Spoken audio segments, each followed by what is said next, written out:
الحمد لله رب العالمين والصلاة والسلام على نبينا محمد وعلى آله وأصحابه أجمعين أما بعد. طيب.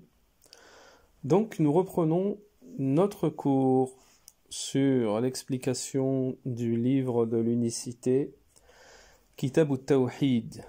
Kitab al-Tawhid.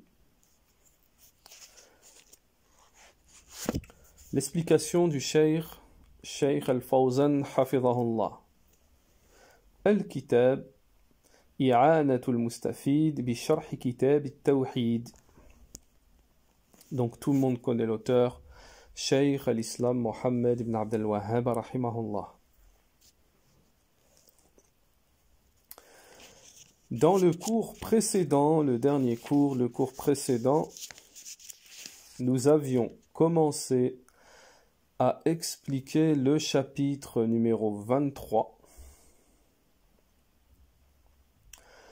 Le chapitre numéro 23. Certains membres de cette communauté adoreront les monuments. Les monuments, les idoles.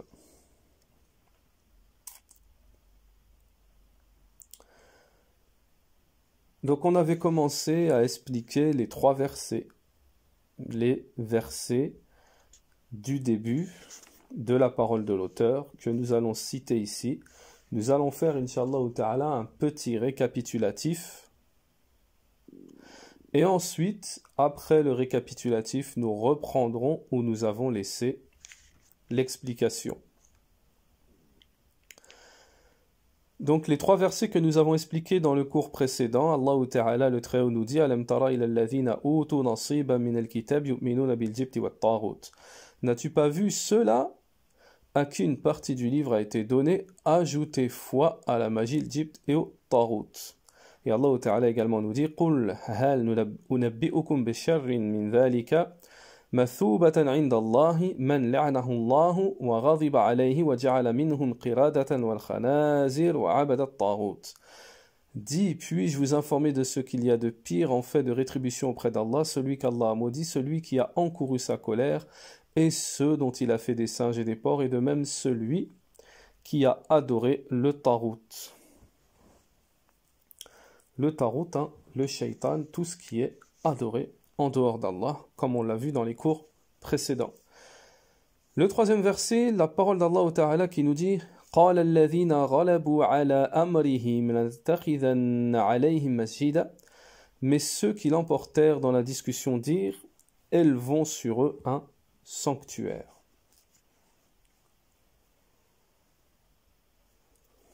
Nous avions vu avec Cheikh Al-Fawzan Hafidhahullah dans le cours précédent.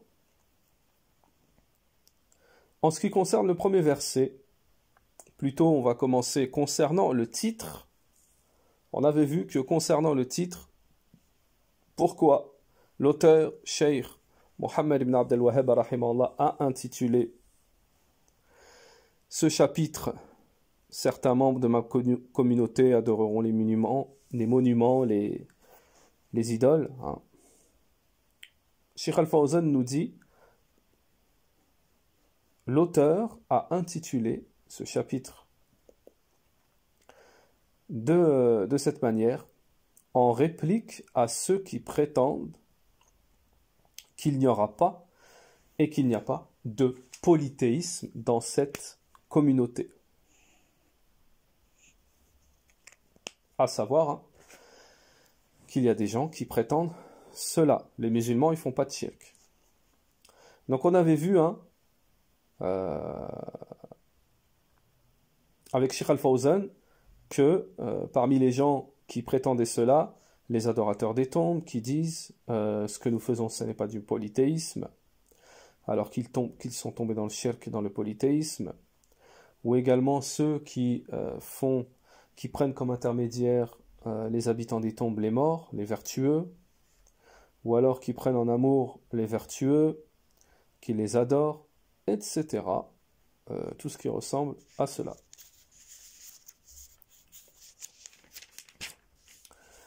également concernant le premier verset. Concernant le premier verset, on avait vu avec Cheikh Al-Fawzan. Alors, en quoi consiste l'explication de ce verset? On avait vu avec Cheikh Al-Fawzan. Ce verset nous indique que annahu idha kana fil yahoud, qu'il y avait parmi les juifs ceux qui croyaient au jibti wa tarout, donc tout ce qui est sorcellerie, etc. On va le voir à la suite. Et on l'a vu dans le cours précédent. Donc les juifs ont cru à cela. Alors, le verset nous indique que également, dans la communauté musulmane, il y aura des gens, des groupes, alors ça peut être des groupes, ça peut être des gens individuels, des musulmans, qui imiteront les juifs dans cela, hein, dans la croyance au jibti wa tarout. Dans la croyance au jibti wa tarout. Donc le jibti wa tarout, c'est la sorcellerie, le polythéisme, la voyance, le shaitan. Tout cela s'appelle le jibt. Naam. Donc il y aura des gens parmi les musulmans qui vont suivre les juifs et croire au jibti wa tarout. Donc Cheikh Al-Fawzan nous disait dans le cours précédent,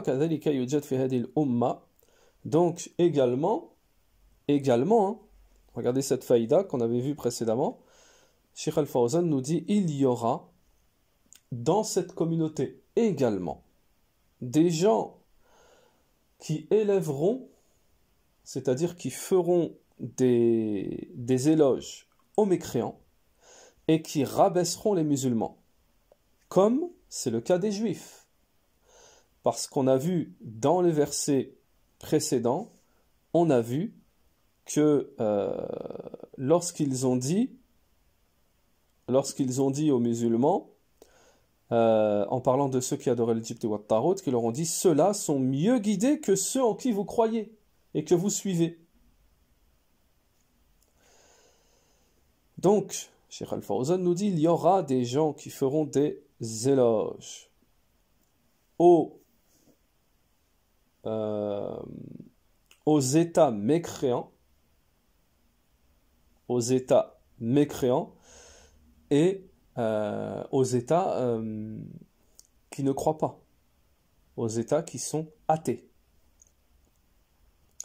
Ils les décriront par des caractéristiques parfaites, immenses, et ils rabaisseront les musulmans. Donc, ils décriront les musulmans comme arriérés, de revenir en arrière, etc., etc., nous dit le shirk, et cela est présent. Donc, vous avez bien pu le constater, hein, qu'à notre époque, il y avait beaucoup de gens qui prétendaient cela, et même les innovateurs d'aujourd'hui, indirectement, ils vont pas vous dire l'islam est arriéré, faut aller de l'avant. Ils vont pas vous le dire comme ça, mais indirectement ils le disent.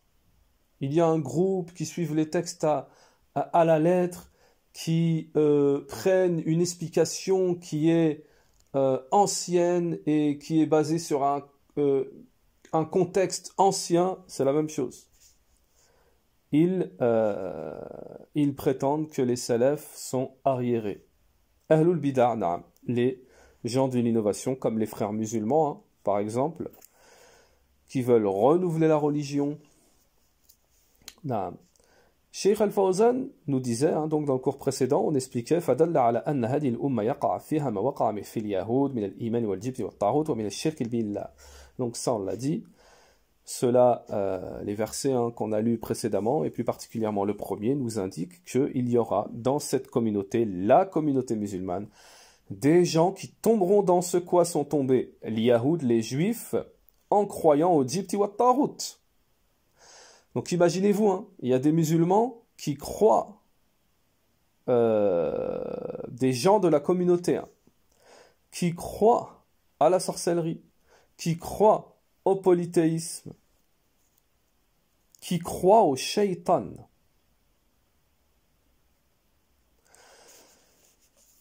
Donc il y a des musulmans entre parenthèses.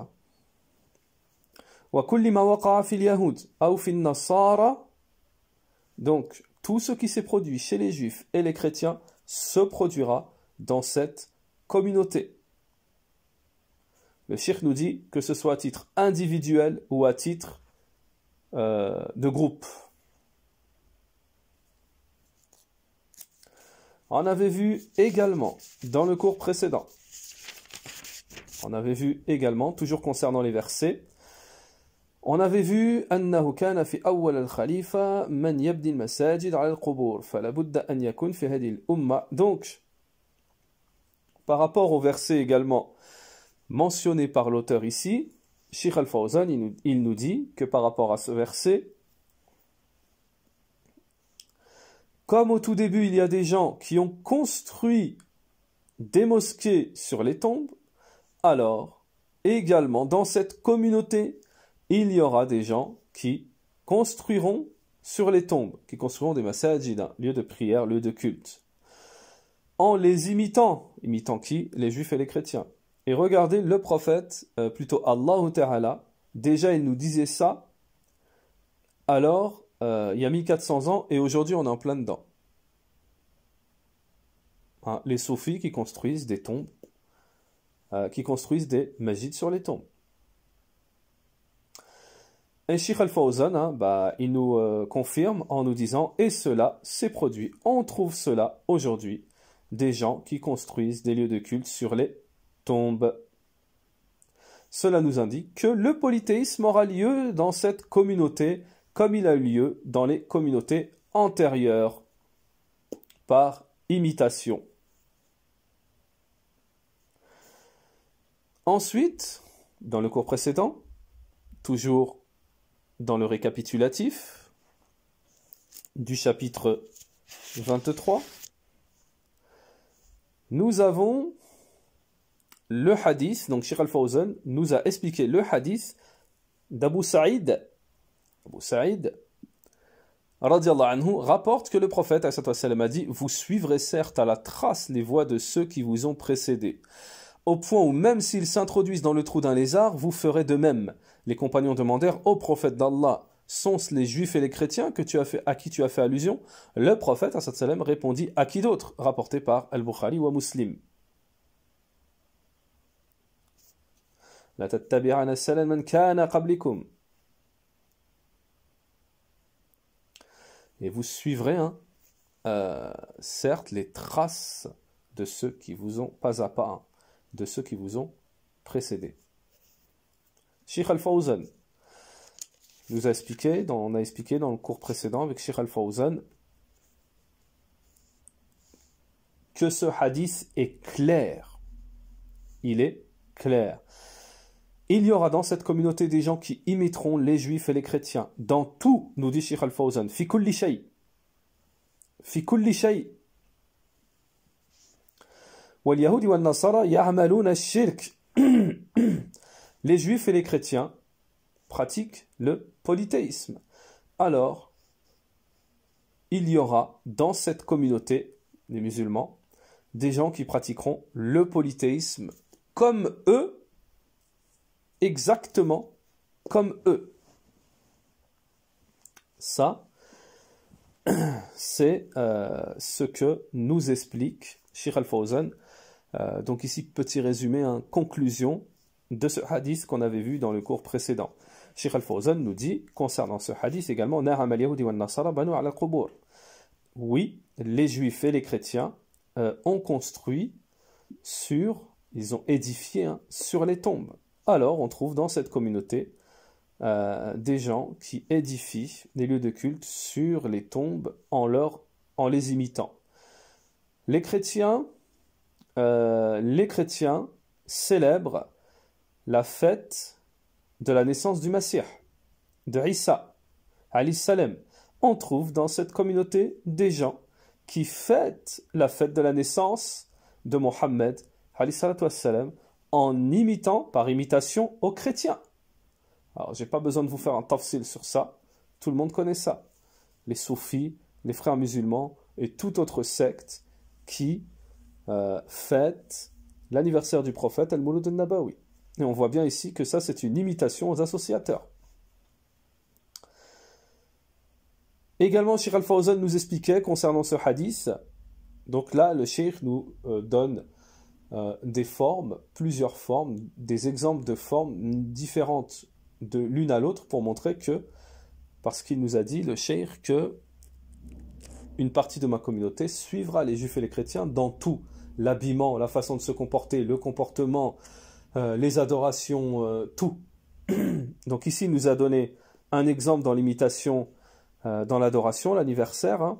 Et ici, le Cheikh nous donne par exemple un exemple dans la ressemblance physique en nous disant il y a des juifs et des chrétiens qui rasent leur barbe et qui laissent la moustache. On trouve dans cette communauté des gens qui rasent la barbe et qui laissent la moustache, etc. Parmi les genres d'imitation, nous dit Cheikh Al-Fawzan, qui sont indénombrables. Hein, indénombrables. Donc cette parole du prophète, alayhi salatu wassalam, cette parole du prophète, alayhi salatu wassalam, Cheikh Al-Fawzan nous dit c'est une mise en garde et une interdiction. Mise en garde et une interdiction. Puis, Cheikh Al-Fawzan nous a donné l'exemple. Hein, également, il nous a donné l'exemple de ceux dont a mentionné le prophète qui suivront les juifs et les chrétiens à la lettre, pas à pas. Il nous avait donné l'exemple de ceux qui font de l'excès, de l'exagération envers les imams et qui les prennent comme seigneurs en dehors d'Allah, comme par exemple les soufis. Donc tout le monde sait que les soufis, ils prennent leur tête, leur chouyour, leur machaïr comme seigneurs en dehors d'Allah. Parce que leurs machaïr rendent licite ce qu'Allah a rendu illicite, et vice-versa. En disant que le cheikh a des pouvoirs. Ils attribuent des pouvoirs que seul Allah Ta'ala possède, hein, est capable d'accomplir. Ils donnent ce genre de pouvoir à leur shuyukh et ils sont tombés dans le polythéisme, l'innovation, les péchés. Donc ça, c'est un exemple. Sachant qu'il y a d'autres groupes qui sont tombés dans ça, comme les frères musulmans qui rendent licite ce qu'Allah a rendu illicite. Wallahu a'lam. Amma fiqh, donc maintenant nous sommes arrivés là où nous avions laissé notre explication dans le cours précédent, où le Cheikh Al-Fawzan hafidhahullah va nous mentionner les points. Il va nous mentionner, Cheikh Al-Fawzan, les points importants. Et ici, apparemment, il y en a 9. Donc 9 points importants concernant les textes, c'est-à-dire le matn, tout ce que nous avons vu jusqu'ici, comme verset et comme ahadith. Cheikh Al-Fawzan nous dit en ce qui concerne le sens de ces textes, ce que contient comme sens de ces textes, les textes qu'on a vus précédemment, il nous indique des questions nombreuses, de nombreuses questions. Donc de nombreuses questions, c'est-à-dire de nombreux points importants. Le premier point, nous dit Cheikh Al-Fawzan,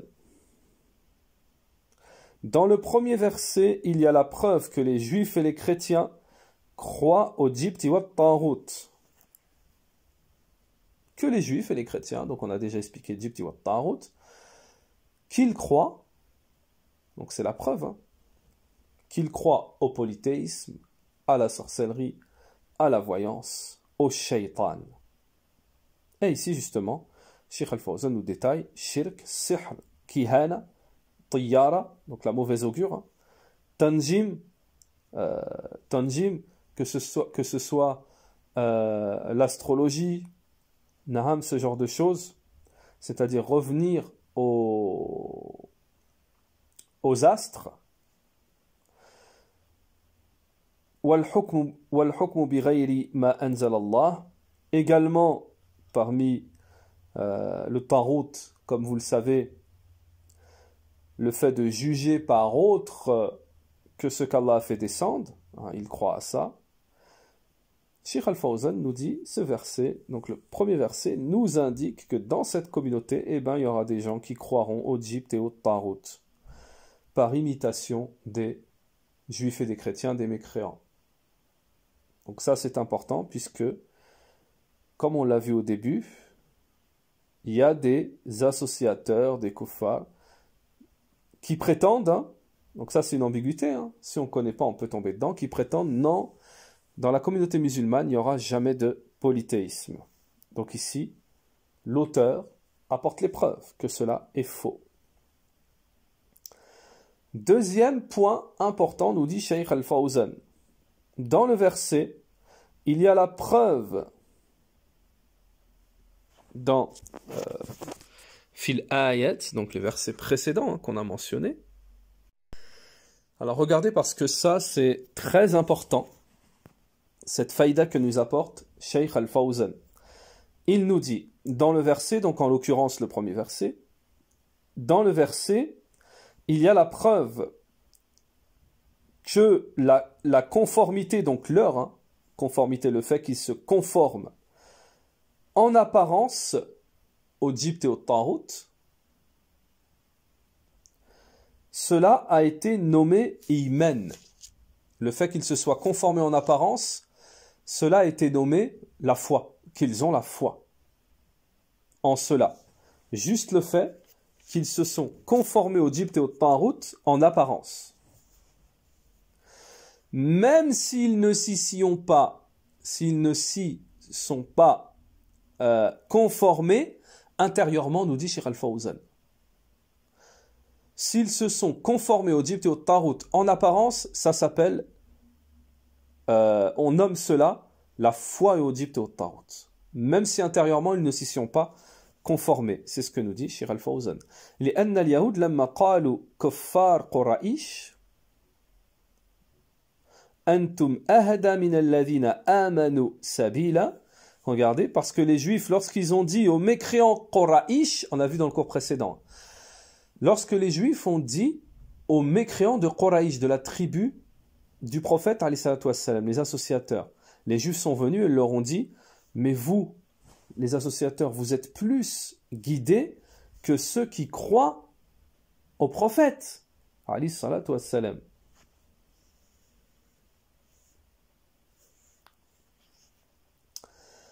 Donc, Cheikh Al-Fawzan nous dit, hum fil batan, eux ces gens-là, à l'intérieur dans leur cœur, ils avaient la conviction que cette parole était fausse. Ils avaient la conviction que cette parole était fausse. Mais ils se sont conformés à cela en apparence. Pourquoi? Pour que les associateurs se conforment à eux, pour que les associateurs viennent les secourir. Hein. En gros, pour que les associateurs tombent dans leur panneau. Malgré cela, Cheikh Al-Fawzan nous dit, malgré cela, Allah Ta'ala a nommé cela la croyance au Djibt et au Tarot. Voilà ce que nous dit Cheikh Al-Fawzan. Alors regardez, attention. Ce qu'il en découle, Cheikh Al-Fawzan nous dit, celui qui fait les éloges des mécréants, celui qui fait les éloges des mécréants et de la mécréance, ne serait-ce que par la langue,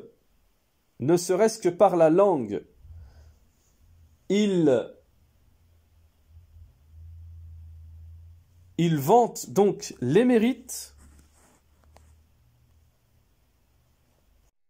des mécréants, il vante donc les mérites des mécréants, hein, c'est-à-dire que dans le sens où les kuffars ont plus de mérites que les croyants. Alors il dit ça. Cheikh Al-Fawzan yaqoul, donc Cheikh Al-Fawzan nous dit, lui alors il est considéré comme croyant au Jibt et au Tarout. C'est pour ça qu'il faut faire très attention à ce qu'on dit. Il faut faire très attention à ce qu'on prononce, à ce qu'on dit. Il faut apprendre le tawhid, il faut apprendre la religion, parce que il y a des paroles qui font sortir de l'islam. Alors, je fais une petite parenthèse pour dire, n'oubliez pas, par rapport à la phrase qu'on vient de prononcer, que en ce qui concerne la mécréance, et on l'a vu pour ceux qui veulent revenir à l'explication justement de Cheikh Al-Fawzan des 10 actes annulatoires de l'islam, on a fait un cours au début des 10 actes annulatoires pour clarifier, expliquer, éclaircir que la mécréance a des conditions, des interdits, des empêchements. Ce n'est pas toute personne qui est tombée, qui a prononcé de la mécréance, qui est mécréante.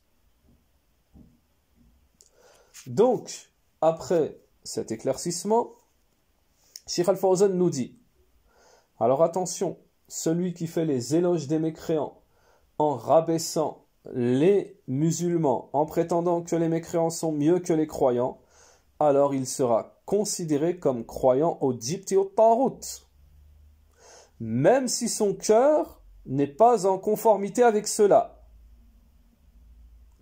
Cheikh Al-Fawzan nous dit tant qu'il n'est pas mukrihan, c'est-à-dire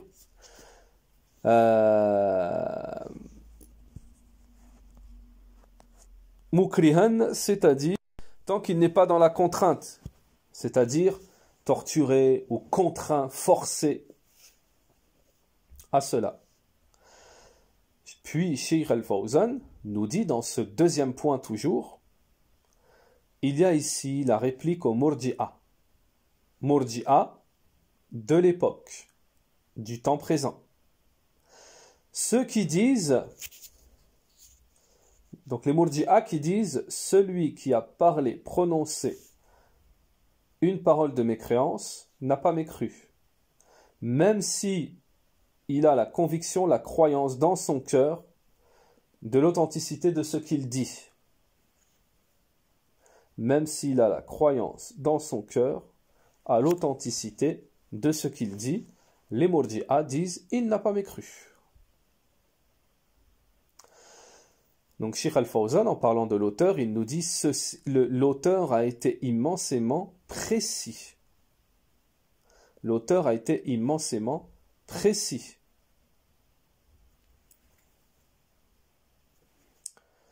Le troisième point que nous mentionne Cheikh Al-Fawzan concernant les versets du début de ce chapitre numéro 23. Dans le deuxième verset, nous dit Cheikh Al-Fawzan, il y a l'éclaircissement qu'il y a parmi les gens du livre, qu'il y a chez les gens du livre ceux qui adorent le Tarout, le Shaitan.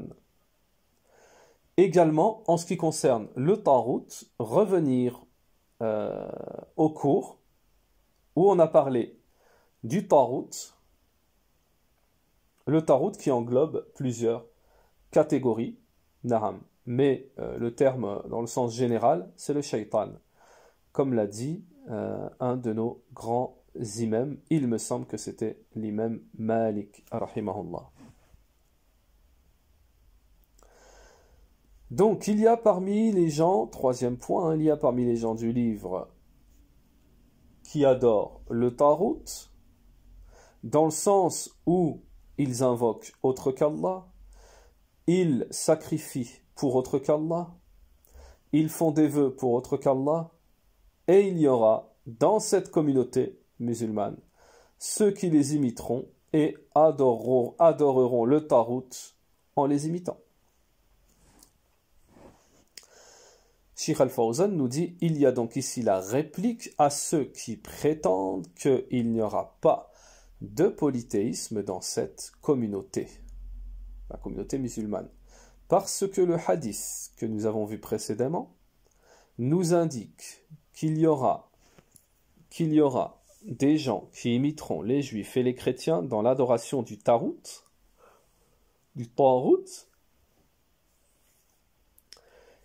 qui lui-même, le Tarout, est l'adoration des tombes, l'adoration des mausolées, le jugement par autre que ce qu'a fait descendre Allah, et beaucoup d'autres choses. Tout cela faisant partie de l'adoration du Tarout, comme nous le dit Cheikh Al-Fawzan. Le quatrième point,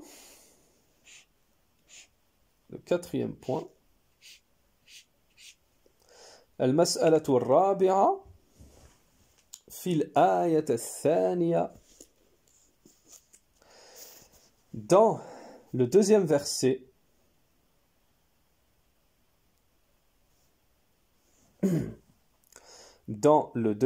mentionné par l'auteur, Cheikh Al-Fawzan nous dit, donc Naam, ce quatrième point, il y a la mention, donc il y a l'indication de la mention des défauts, de ceux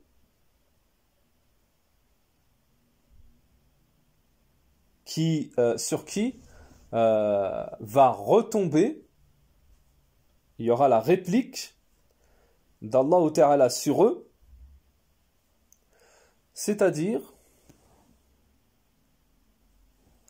les juifs et les chrétiens, ceux qui ont été maudits par Allah Ta'ala, ceux qui ont encouru sa colère, ceux qui ont été transformés en singes et en porcs, qui ont adoré le Tarout. Ceux-là sont les pires des gens.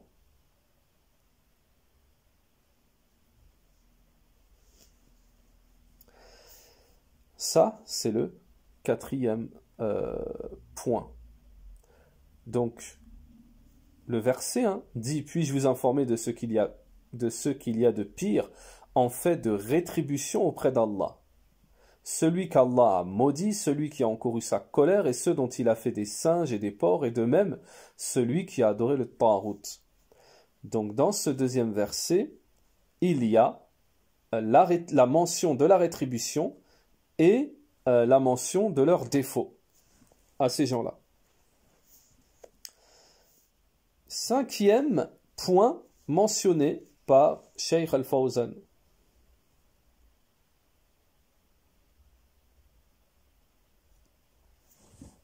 Alors, dans ce cinquième point, donc quelque chose d'important. D'ailleurs, tout est important, mais ici, il y a une mas'ala qui est importante, parce que les gens de l'innovation également, les associateurs, les gens de l'innovation se servent de ça. Donc, il y a une réplique de Cheikh Al-Fawzan ici, donc très important à connaître. Dans le verset, le deuxième toujours, dans le verset, il y a la réplique, deuxième verset, il y a la réplique à ceux qui disent il faut mentionner les bienfaits de ceux sur qui on réplique, il y a une rétribution sur eux, ceux qui sont rejetés. Ils appellent cela al-mawazinat. Cheikh Al-Fawzan nous dit wa dhikra mahasin tawaif dalla wa ashkhas dallin min al-mubtadi'a wa ghayrihim wa wajhu radd. Donc Cheikh Al-Fawzan nous dit c'est le fait de mentionner les bienfaits parmi les groupes d'égarés, les gens qui sont égarés parmi les innovateurs et autres. Il y en a qui disent on doit mentionner leurs bienfaits à ces gens-là. Alors quelle est la position de Ahl Sunnati wal Jama'a sur le fait de mentionner les bienfaits des gens de l'innovation. On va donner un exemple. On va donner un exemple pour situer bien la mas'ala ici. Par exemple, une personne vient avec une ambiguïté. Oui, vous reprochez à telle personne, et d'ailleurs c'est le cas de beaucoup de leurs adeptes. Vous reprochez à un tel ceci, cela, l'innovation, cela, ceci, cela. Mais un tel, il fait du khair, il propage la darwa, il fait du khair, il est une cause de guider de beaucoup de gens, etc., etc. On mentionne ses bienfaits. Il apprend le Coran aux jeunes, il fait ceci, il fait cela. Il enseigne la religion aux jeunes. Il est motivé. Alors regardez, Cheikh Al-Fawzan, il va répliquer à cette ambiguïté. Wa wajhu radd. Donc la manière de répliquer. C'est qu'Allah Ta'ala a mentionné dans ce verset leurs défauts. Il n'a rien mentionné du tout de leurs bienfaits.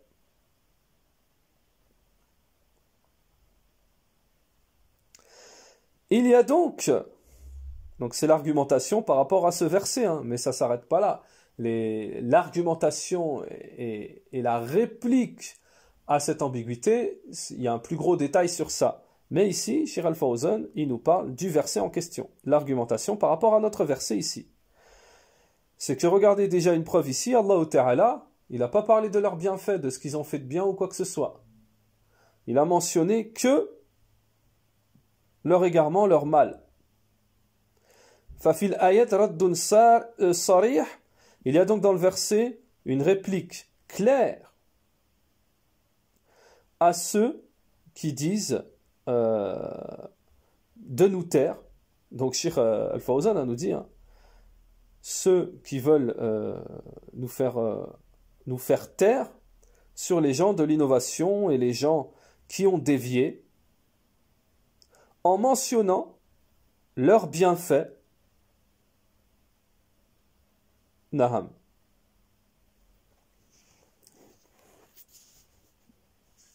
Ça veut dire on ne doit pas parler sur les gens d'innovation, on ne doit pas parler sur les associateurs, on doit mentionner que leurs bienfaits. Et ça, il faut faire très attention, parce que ça, ce n'est pas une mas'ala des moindres. Ce n'est pas une question qu'on met aux oubliettes, qu'on ne va jamais tomber dessus. C'est vraiment une question d'ordre du jour, parce que même parmi les règles de certains innovateurs, comme les hizbis, parmi la hizbiya, c'est de ne pas... Ils ont des règles entre eux, un carnet à suivre, les hizbis par exemple, ça se fait beaucoup, et même parmi des gens qui se prétendent salafis et qui se sont glissés dans la salafia, mais qui sont des hizbis, et par exemple ils vont dans leurs associations, participer à une association, on leur dit voilà, tu vas toucher de l'argent, tu auras ceci, la renommée, l'argent, tu as droit à de l'argent, mais on a une règle. On ne parle pas les uns sur les autres. On ne parle pas des défauts, des déviances. On parle de que sur ce quoi on est en accord. Et ça existe. Et ça existe chez les hizbis, donc il faut faire très très très attention. C'est une forme également de cacher les défauts et de mentionner tout ce qu'il y a de bien. On ne parle pas de ce on lui reproche de pas bien, on parle que ce qu'il y a de bien. On mentionne que ce qu'il a de bien. Naam. C'est une forme qui existe aujourd'hui, qui est propagée, et il faut faire très très très attention. Parce que cette règle-là, aujourd'hui, elle est camouflée sous plusieurs formes. Elle est camouflée sous plusieurs formes. ceux qui sont des hizbis et ceux qui sont des fanatiques, ils pratiquent ce genre de règles innovées. On a beaucoup les Haddadis, par exemple, beaucoup les Haddadis, t'es avec moi ou t'es contre moi. Tu es avec moi dans ce que je dis de bienfait sur Foulen et Foulen, et tu ne mentionnes pas ses défauts. Tu mentionnes que ce qu'il y a de bien, Chirintel, Chirintel, Chirintel. Et après, ils choisissent, hein, en fonction du cheikh qu'ils ont choisi. Enfin voilà, ce n'est pas le but du cours ici, mais c'est une faïda très très importante que cette forme que nous mentionne Cheikh Al-Fawzan ici,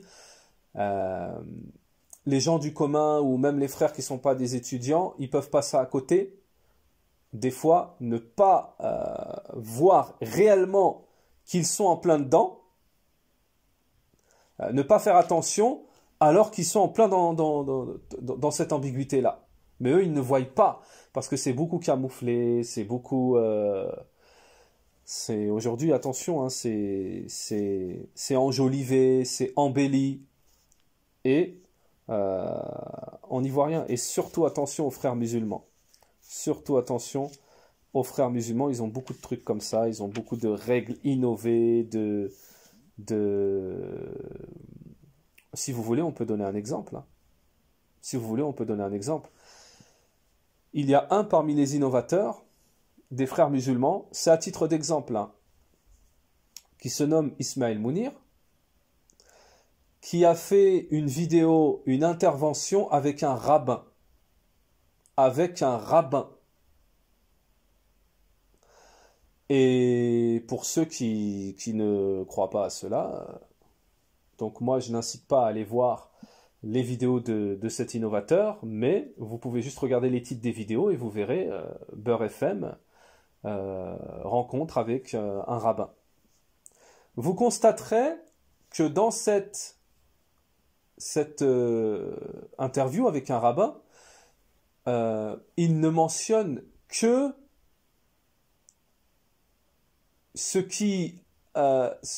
il ne mentionne que de la complaisance envers ce rabbin.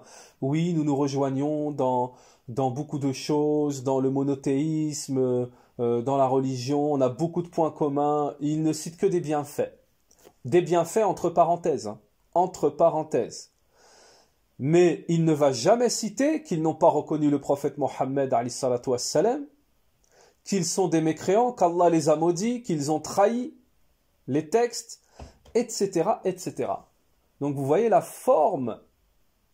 Et là, les gens tombent en plein dans le panneau, puisqu'il ne mentionne que les bienfaits. Donc il fait tout le contraire, hein, de ce qu'Allah Ta'ala nous a commandé. Vous voyez un petit peu la subtilité? Donc pour vous dire que des fois on est en plein dedans et on s'en rend même pas compte. Taïb. Donc nous en étions au point numéro 6. Naham. Cheikh Al-Fawzan, Mas'alatu Sadisa nous dit. Dans le troisième verset, donc Cheikh Al-Fawzan nous dit, dans le troisième verset, il y a la preuve que dans les communautés antérieures, les communautés précédentes, il y avait des gens qui construisaient des lieux de culte sur les tombes. Donc, nécessairement, hein, il y aura des gens dans cette communauté qui construiront des lieux de culte sur les tombes. Et cela, nous dit Cheikh Al-Fawzan, s'est produit, comme vous le savez. Il y a également dans le troisième verset la réplique pour ceux qui prétendent qu'il n'y aura pas de polythéisme dans cette communauté. Et l'argumentation et la réplique par rapport à ce verset, le verset numéro 3, c'est parce que il y a bel et bien des gens qui ont construit et qui construisent des lieux de culte sur les tombes, et cela est un moyen qui mène au polythéisme, nous dit Cheikh Al-Fawzan.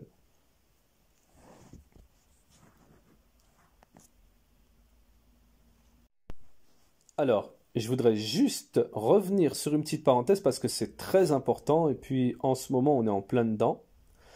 Également, la parole de Cheikh Al-Fawzan, appuyée par ce verset du Coran, par les adilla, hein, les preuves du Kitab wa Sunnah, également il y a la réplique à ceux qui sans cesse, on n'entend que ça. On nous dit sans cesse, vous faites de la médisance envers vos frères, lorsqu'on réplique ou lorsqu'on met en garde contre les innovateurs. Il y a donc la réplique ici que les innovateurs, on doit mentionner que ce qu'ils ont de mal. Et que ce n'est pas du rayba. Ici, c'est une réplique à cette ambiguïté. Alors, comme vous le savez, les répliques, elles sont nombreuses. On peut parler pendant des heures sur ça. Mais là, on mentionne juste regardez, ici, on a une réplique claire que les gens de l'innovation, les associateurs, on mentionne que ce qu'ils ont de mal. On ne dit pas, on n'a pas mentionné ce qu'ils ont de bien. Et le fait de mentionner ce qu'ils ont de mal, c'est suivre ce qu'Allah Ta'ala nous a commandé. Donc forcément, c'est pas de la médisance. Donc, le septième point, fil hadith dalil ala mu'jizat min mu'jizatihi alayhi salatu wassalam. Le point numéro 7, Cheikh Al-Fawzan nous dit dans le hadith. Donc, après les 3 versets, on a bien vu qu'il y a un hadith qu'on a mentionné au début du cours, dans le récapitulatif de ce cours de Kitab Tawhid. On va relire le hadith. Abi Saïd radiallahu anhu rapporte que le prophète sallam a dit: vous suivrez certes à la trace les voies de ceux qui vous ont précédés, au point où même s'ils s'introduisent dans le trou d'un lézard, vous ferez de même. Les compagnons demandèrent au prophète d'Allah: sont-ce les juifs et les chrétiens? À qui tu fais allusion? Le prophète sallam répondit: à qui d'autre? Rapporté par Al-Bukhari ou Muslim. Dans ce hadith, regardez, Cheikh Al-Fawzan nous dit, donc point numéro 7, ça veut dire que par rapport à ce hadith, Cheikh Al-Fawzan va nous ramener un point important, une grosse faïda. Cheikh Al-Fawzan nous dit, fil hadith, dans ce hadith, il y a la preuve du miracle parmi les miracles du prophète alayhi salatu wassalam. حيث أخبر أنه سيكون في هذه الأمة من يتشبه باليهود والنصارى. C'est-à-dire, c'est quoi le miracle? C'est que le prophète alayhi salatu wassalam nous a informé qu'il y aura, donc vous avez compris, au futur, qu'il y aura dans cette communauté ceux qui imiteront les juifs et les chrétiens. Et cela s'est produit. Ça veut dire que le prophète, sallam, parmi les miracles, il a dit qu'il se produira, hein, donc c'est Allah Ta'ala hein, qui lui ouvre, qui lui donne, ça fait partie des, donc c'est connu, hein, ça fait partie des signes prophétiques qu'Allah Ta'ala, il peut donner la vision du futur au prophète, comme miracle. Il se passera ceci, il se passera cela, il y aura ceci. Donc ça, c'est un miracle. Parce que le prophète, il l'a dit avant que ça se produise, et cela s'est produit. Là, le 8e point mentionné par Cheikh Al-Fawzan, c'est que dans le hadith également, le hadith en question, fil hadith dalil ala tahrim, tashabbahu bil yahudi wal nasara.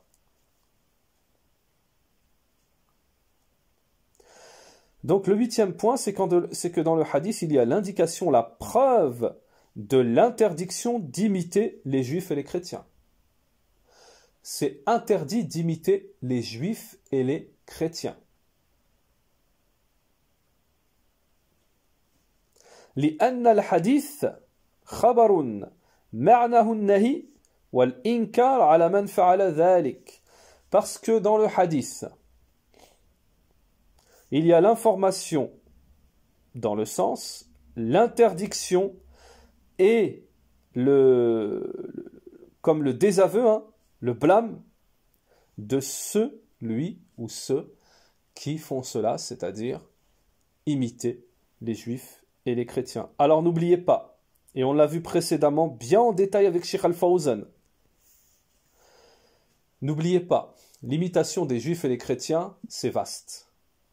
C'est dans beaucoup de domaines, dans plusieurs domaines.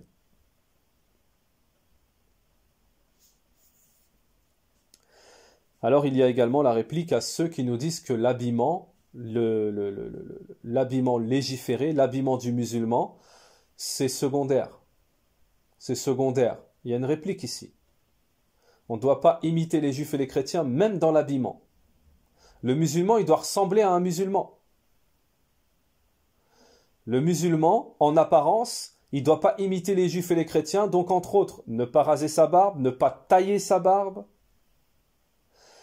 Et il ne doit pas laisser la moustache, parce que ça, laisser pousser la grosse moustache, parce que ça, c'est ressembler aux associateurs. Il ne doit pas s'habiller comme les associateurs. Et je vous apporte une faïda au passage. Le pantalon, Cheikh Al-Albani, rahimahullah, il a été questionné sur le pantalon. Cheikh Al-Albani a répondu, le pantalon, c'est l'imitation des associateurs. Cheikh Al-Albani, rahimahullah, a répondu, le pantalon, c'est l'imitation des associateurs. Donc on ne va pas parler du sarouel ou d'un pantalon qui est légiféré, qui ressemble plus à un pantalon de musulman. Mais on parle du pantalon des habits des associateurs Naham. Donc faire très très attention parce qu'aujourd'hui, la nouvelle vague d'innovateurs, nous appelle vers cela. Petit à petit, avec des ambiguïtés, des déviances, des mensonges sur les compagnons, des mensonges sur les hadiths, des mensonges sur les imams, les grands imams. Ils font tomber beaucoup de gens de la communauté dans l'imitation des juifs et des chrétiens, que ce soit dans la croyance, que ce soit dans l'habillement, que ce soit dans la pratique des adorations. Wallahi, les exemples ne manquent pas. Tu peux souhaiter la Noël, tu peux faire les anniversaires, tu peux te tailler, raser la barbe, puisqu'à un moment où on dit la barbe n'est pas obligatoire, il faut arrêter de jouer sur les mots. Au moment où on dit la barbe n'est pas obligatoire, ça signifie quoi? Ça signifie que tu peux la raser. Tu peux ne pas avoir de barbe. Les habillements également. Sur l'habillement, sur tout, ils ont imité les juifs et les chrétiens. Rendre halal le haram, si vous voulez également. On en a parlé juste précédemment. On est en train de donner des exemples sur ça. Rendre halal ce qui est haram. Naham, les gens d'innovation aujourd'hui ont rendu halal al-riba, l'usure, les prêts, l'intérêt, alors qu'Allah Ta'ala a rendu cela haram. Ya ayyuhalladhina amanu dharru ma baqiya min al-riba. Et j'en passe les versets sur l'interdiction du riba. Donc vous voyez ici, nous venons de vous citer quelques domaines d'imitation aux juifs et aux chrétiens. Attention, aujourd'hui, il y a beaucoup de gens. Alors il y a les associateurs, bien sûr, mais il y a beaucoup d'innovateurs aujourd'hui qui ont carrément imité les juifs et les chrétiens. Dans les fêtes, tu peux fêter la fête de l'anniversaire du prophète, tu peux faire ceci, tu peux faire cela. Alors, barakallahu fikum, revenons au kitabi wa sunna selon la compréhension des pieux prédécesseurs. Celui qui revient à la compréhension des pieux prédécesseurs, les compagnons du prophète, c'est tout simple. C'est tout simple. En une question, on a tout résolu. Une seule question, hein, on a tout résolu. Est-ce que les compagnons du prophète, radiyallahu anhum, ont fêté les anniversaires, quels qu'ils soient, anniversaire du prophète? Non. Est-ce que les compagnons du prophète ont adoré les tombes? Est-ce que les compagnons du prophète ont imité les juifs et les chrétiens dans toute adoration, dans quoi que ce soit? Est-ce que les compagnons... Non. Est-ce que les compagnons du prophète ont imité dans l'habillement? Non. Est-ce que les compagnons du prophète, un seul parmi eux, a rasé sa barbe? Un seul parmi eux a taillé sa barbe? Non. à partir de ce moment-là, c'est une affaire qui est claire.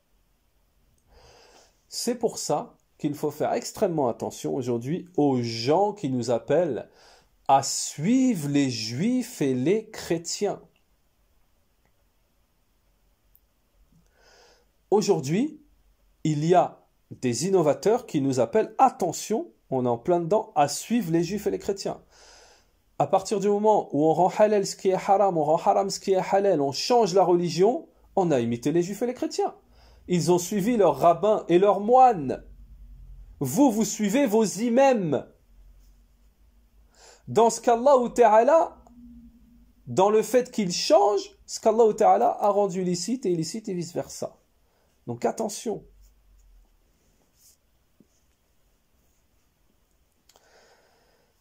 Cheikh Al-Fawzan nous mentionne le dernier point, le 9e point, Mas'alatu Tasi'a, fil hadith dalil. Dans le hadith, il y a la preuve du chapitre. Il y a la preuve du chapitre. Donc le chapitre, hein, comme on l'a vu, c'est il y aura dans cette communauté des gens qui adoreront les idoles. Hein. Cheikh Al-Fawzan nous dit, on a la preuve de ce chapitre, du titre. C'est que certains dans la communauté adoreront les idoles. Parce que les juifs et les chrétiens, parmi les juifs et les chrétiens, il y en a qui adorent les idoles. Donc cela sera nécessaire qu'il y ait dans la communauté ceux qui les imiteront en adorant les idoles. Comme cela s'est produit chez les adorateurs des tombes, chez les adorateurs des mausolées, parce que il y en a beaucoup parmi les musulmans qui pratiqueront cela. Cheikh Al-Fawzan nous dit, et même parmi certains savants musulmans, il y en a qui ne blâment pas cela, qui ne réprouvent pas cela. Il y en a beaucoup hein, parmi eux, les savants musulmans, qui ne blâment pas l'imitation des juifs et des chrétiens, le polythéisme, etc. Mais au contraire, ils ont rendu cela permis et ils ont encouragé à cela. Donc je fais une parenthèse pour vous dire par rapport à la parole de Cheikh Al-Fawzan, ici, attention à quel savant vous suivez. Barakallahu fikum, faites attention, mais à quel savant vous suivez. Puisqu'on vous dit ici qu'il y a des savants qui ont encouragé et qui ont rendu permis le fait d'adorer les tombes, c'est-à-dire de croire au Jibt et au Tarut, et de suivre les juifs et les chrétiens. Alors attention à quels savants vous suivez. Il faut suivre les savants de la Sunna. C'est pour cela qu'il faut suivre les savants de la Sunna. Nous en avons donc terminé ici pour les 9 points mentionnés par Cheikh Al-Fawzan, hafidhahullah, concernant les 3 premiers versets et le premier hadith du chapitre numéro 23. Et nous continuerons dans le prochain cours de l'explication du livre de l'unicité. Naham. Subhanakallahumma bihamdik wa ashhadu an la ilaha illa ant wa astaghfiruka wa atubu ilayka wa sallallahu wa sallam ala nabiyyina Muhammad wa ala alihi wa sahbihi ajma'in.